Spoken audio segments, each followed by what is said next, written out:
Hi. Um, so the other day, I logged into the game and I got asked to do one of these Summoner Sanctum things asking about AQ.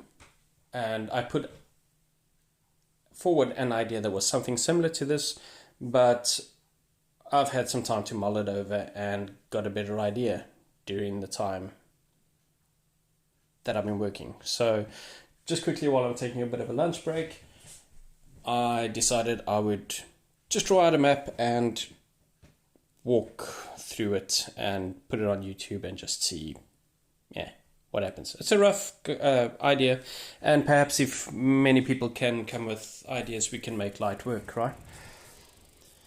So here's my take on the whole idea of AQ as it is.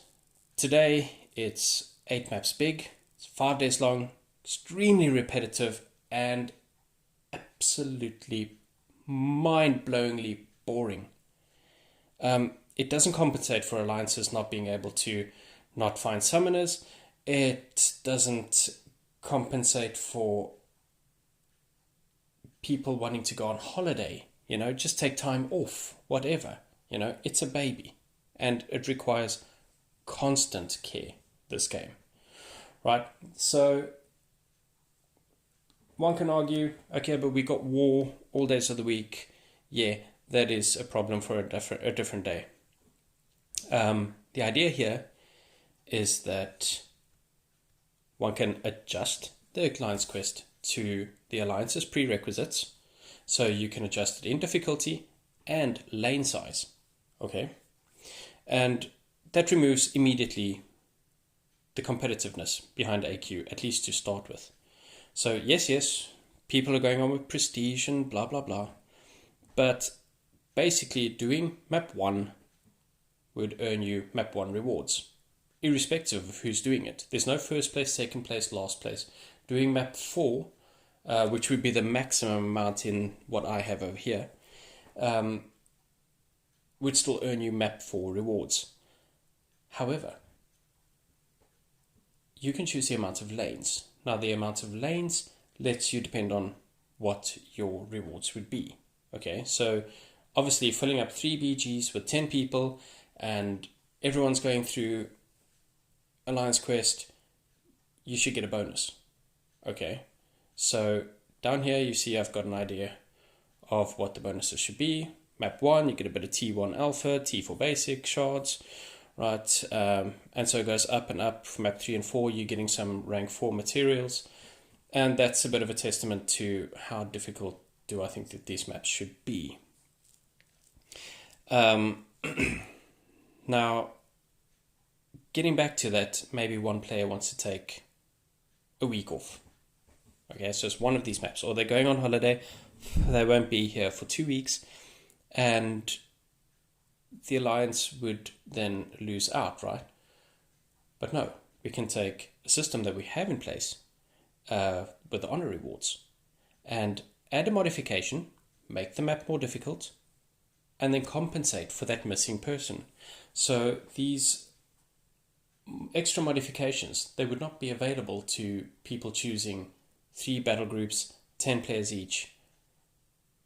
And they would also not be open for people that do not have full alliances.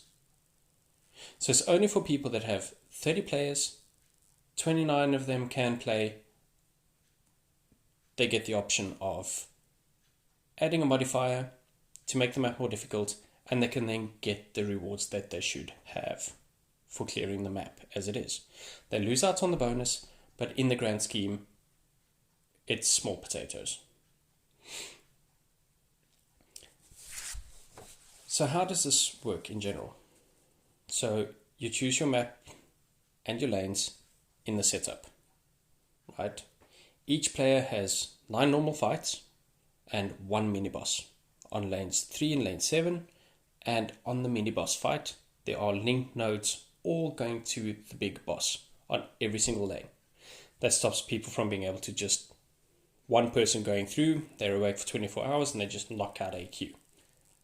That's not what we're after. I mean, Kabam wants you to play the game. So, yeah, we want lots of people need to sort of be active.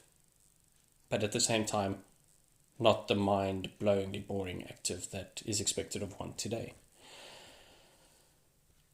Right, so the end boss is designed for more than one player to go for the clear. Alright. You got, for map 1, a maximum of 500k hit points, 500,000 hit points. And that would be a full battle group that would get a defender that is around about that big, if you will. It would require that all 10 people are involved in getting the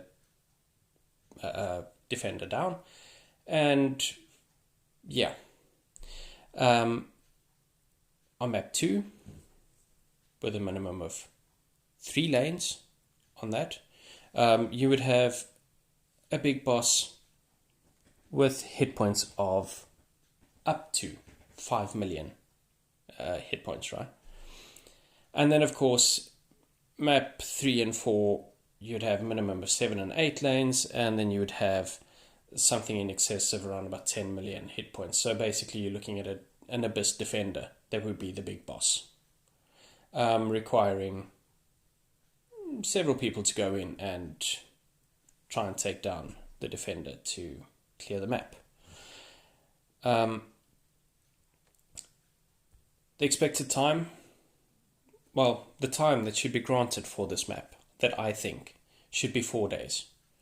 You can run your 10 fights as fast, as slow as what you want.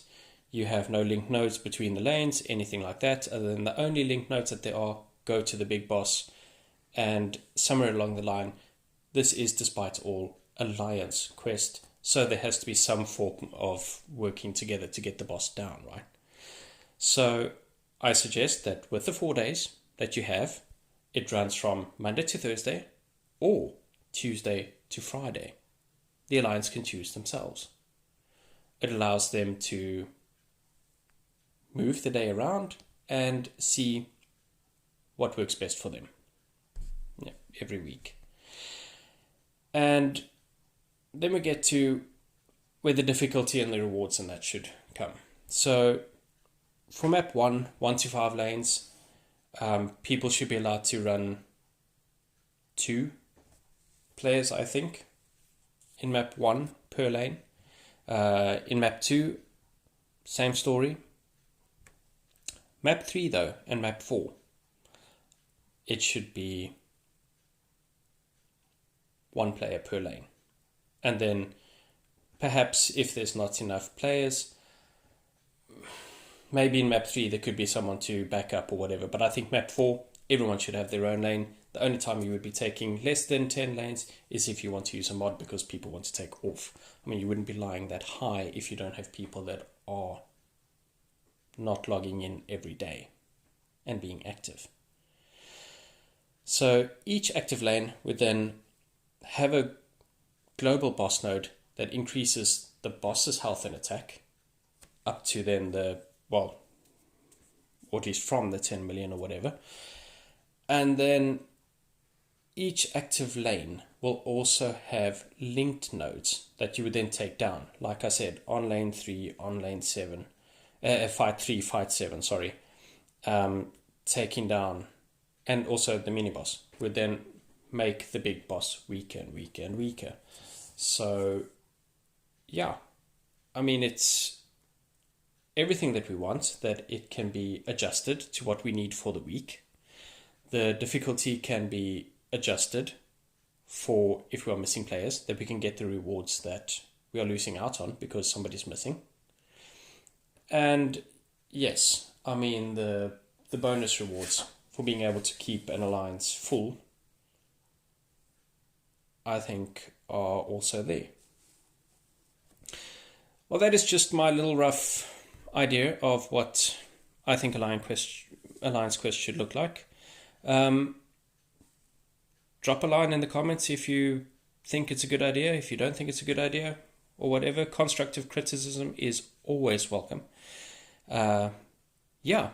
So that's what I had, and my lunchtime is basically over. Have a great one.